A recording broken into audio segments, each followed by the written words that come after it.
In this short tutorial, I'm going to show you how to use two WhatsApp in one mobile with different numbers. That's very easy. So at first open your setting and searching for app clone option. And this setting is different for different device. For this, take a look up on this screenshot.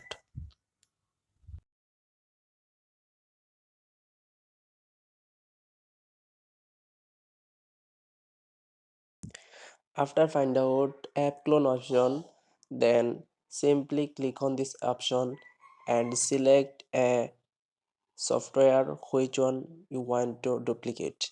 I select WhatsApp because this video is all about of WhatsApp.